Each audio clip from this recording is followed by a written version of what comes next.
تو وہ کسی دوسرے مذہب کے طریقے سے شادی کو ختم کرنا پڑے گا۔ کیا آپ یہ چاہتے ہیں کہ آپ کی اولاد کی شادی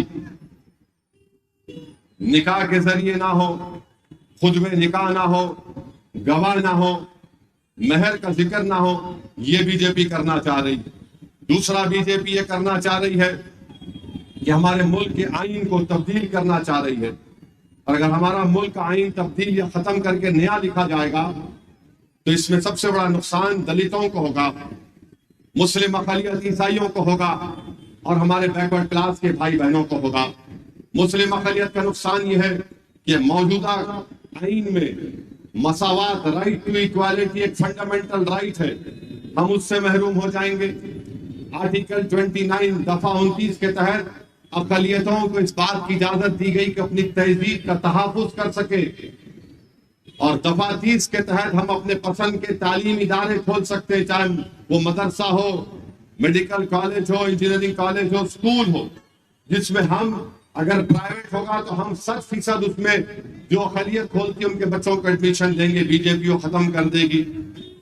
تیسرا بی جے پی یہ کرنا چاہتی ہے، یہ قانون ہے، وہ قانون یہ ہے کہ 15 اگست 47 کو 47 کو جو مندر تھی، مسجد تھی، گرجا گھر تھا، وہ ویسے ہی رہے گا، اس کو تبدیل نہیں کریں گے۔ بی جے پی چاہتی ہے قانون کو ہی ختم کر دے، تاکہ ہر عبادت گاہ پر کوئی کہہ دے کہ یہاں پر ایسا تھا، وہاں پر توڑ کے بنایا گیا۔ چوتھا یہ ہے کہ حجاب اور نقاب ایک مسئلہ بن کے رہ جائے گا۔ آپ دیکھ رہے ہیں کہ مذہب تبدیلی کرنے کے لیے جہاں پر بی جے پی اقتدار میں ہے وہاں پر قانون یہ بن چکا ہے کہ آپ کو کلیکٹر سے اجازت لینا پڑے گا مذہب تبدیل کرنے کے لیے۔ تو ایسے بہت سے چیزیں ہیں جو بی جے پی کرنا چاہتی ہے۔ اگر آپ ایک اور بار دیکھ لو، آپ بی جے پی اخبار میں اشتہار دے رہی ہے کہ ہم یہ کریں گے، یہ 8-10 چیزوں کی فوٹو ہے، آپ جا کر دیکھ لو، اس میں لفظ مسلمان تو چھوڑو، لفظ اقلیت بھی نہیں ہے، اس میں لفظ اقلیت بھی نہیں ہے۔ تو اسی لیے ہم آپ سے اپیل کر رہے ہیں کہ یہ معمولی پارلیمنٹ کا الیکشن نہیں ہے، یہ ہمارے لیے ایک زندگی موت کا پارلیمنٹ الیکشن نہ بن جائے۔ اسی لیے میری آپ سے گزارش ہے، چاہے حلقہ اسمبلی چار مینار ہو، یاقوت پورہ ہو، ملک پیٹ ہو، بلکہ پورا تلنگانہ ہو، پورا ملک ہو، آپ کو اور ہم کو اپنے کے کوٹ کو استعمال کرنا پڑے گا۔ اور ایک اہم وجہ کیا ہے کہ بھارت کی پارلیمنٹ میں جب ہمارے بزرگوں نے یہ فیصلہ کیا کہ بھارت کی جمہوریت کو پارٹیسپیٹیو فارم آف ڈیموکریسی یعنی شراکت داری کی جمہوریت رکھیں گے، جس میں ہر مذہب، ذات، سمودائے کا آدمی جیت کر آئے گا۔ آج کی لوک سبھا میں ہمارے وطن عزیز میں بھارت میں 17 کروڑ مسلمانوں کی آبادی ہے، 14%۔ 2011 کے سینسس کے مطابق 4.5% خالی مسلم ایم پی ہے، 4.5% خالی۔ اب آپ دیکھ لیجئے کہ مہاراشٹرا میں 48 لوک سبھا کی سیٹیں ہیں، نہ کانگریس نے، نہ شرد پوار نے، نہ ادھو ٹھاکرے نے ایک بھی مسلمان کو ٹکٹ نہیں دیا، ایک بھی، 48 میں سے ایک بھی نہیں۔ اور مہاراشٹرا میں مسلم اقلیت قریب 1 کروڑ 10 لاکھ ہے، 12-13% ہے۔ اب آپ دیکھ لیجئے چھتیس گڑھ میں نہیں دیا کانگریس کے مسلمان کو ٹکٹ، میگھالیہ میں، ناگالینڈ میں، سکم میں، تریپورہ میں، گجرات میں، مدھیہ پردیش میں، راجستھان میں، اروناچل میں، گوا میں، ہماچل میں، جھارکھنڈ میں، منی پور، میزورام، پنجاب، تمل ناڈو اور اتراکھنڈ۔ آپ سمجھ رہے ہیں میری بات کو کہ ایک طرف تو ہم کو ٹکٹ نہیں دیا جا رہا ہے، دوسری طرف بی جے پی یہ کام کرنا چاہ رہی ہے، تو بتاؤ تمہارا غم، تمہاری لڑائی کون لڑے گا پارلیمنٹ میں جا کر کے؟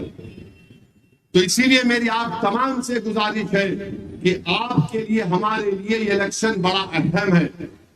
اور آپ دیکھ رہے ہیں کہ موجودہ وزیر اعظم نے کھلم کھلا کہہ دیا کہ بھارت کا مسلمان گھسپیٹی ہے۔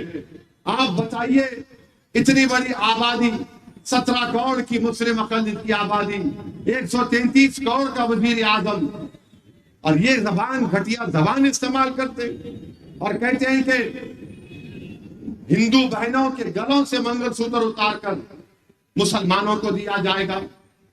اور کہتے ہیں کہ مسلمان زیادہ بچے پیدا کرتے ہیں۔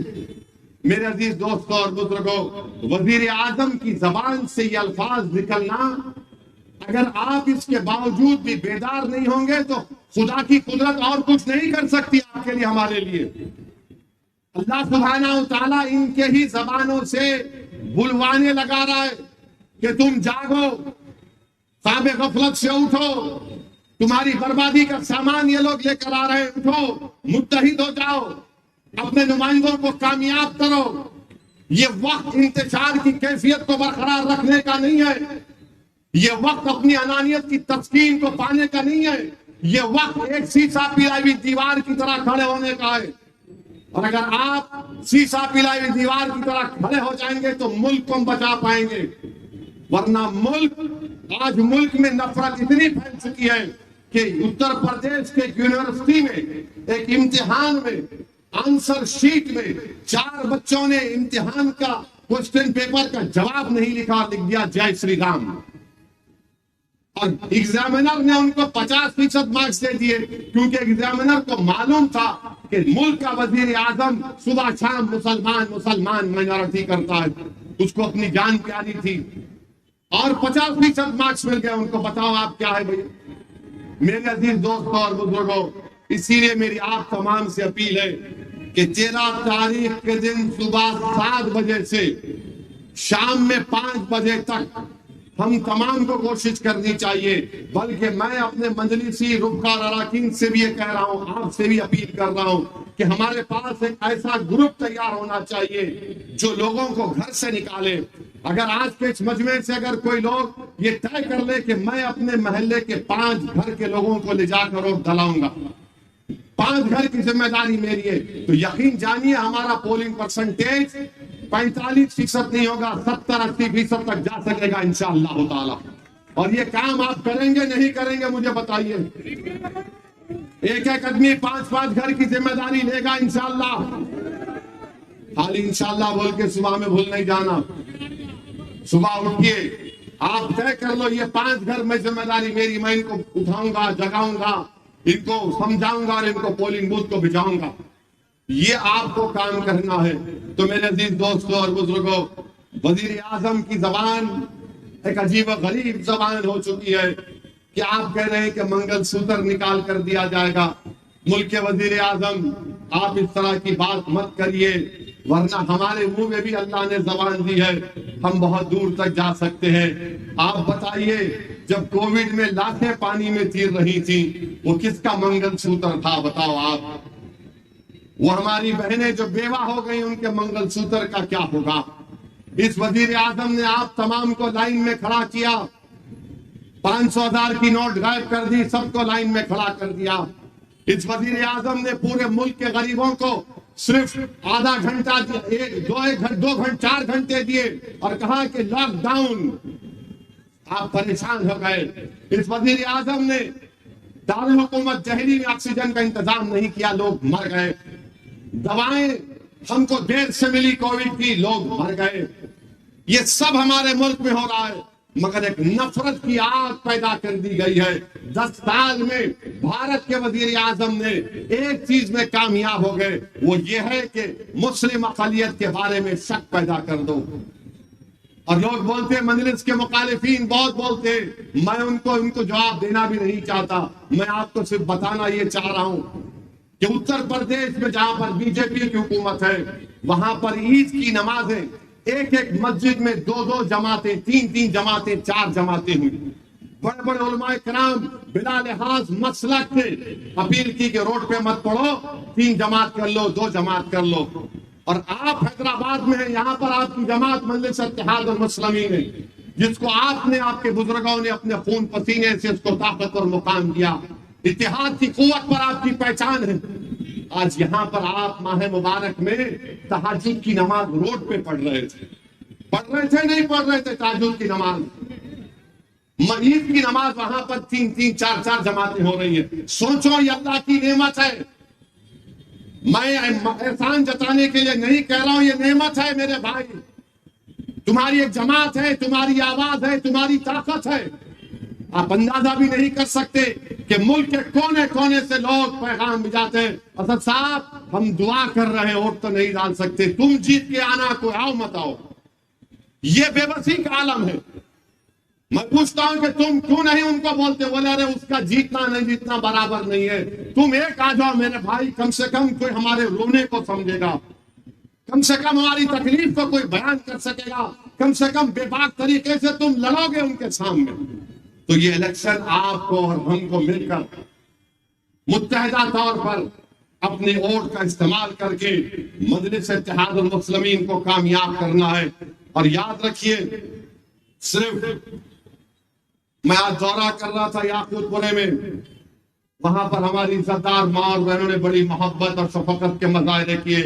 ہماری ایک ماں نے کہا اس کے منہ میں کیڑے پڑو بابا، ایک ماں نے کہا اللہ اس کے منہ پہ مٹی ڈال دے۔ میں نے اماں نہیں ہوتا۔ بولے کیوں؟ تو نہیں ہوتا؟ میں نے اماں ووٹ ڈالو، بٹن دباؤ تو کیڑے بھی آتے مٹی بھی آتے۔ بولے ہاں یہ بات تو صحیح بولا، میرا بیٹا صحیح بولا بات۔ میں اماں جائیں گے، برابر جاؤں گی، اس کے منہ میں مٹی پڑو۔ مگر میرے بھائی ووٹ ڈالو جا کے، اور پھر اگر آپ ووٹ نہیں ڈالیں گے تو مشکل ہوگا۔ میں اپنی بات کو ختم کرتا ہوں۔ ایک حیدرآباد میں ایک مزاحیہ شاعر تھے، ان کا نام تھا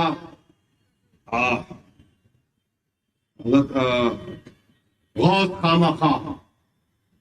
غوث خامہ خاں نے اچھا لکھا تھا، مودی کے بارے میں لکھا تھا شاعر۔ تو غوث خامہ خاں کی اس جملے پہ ختم کرتا ہوں، ذرا بعد میں ساتھ دو آپ میرے کو۔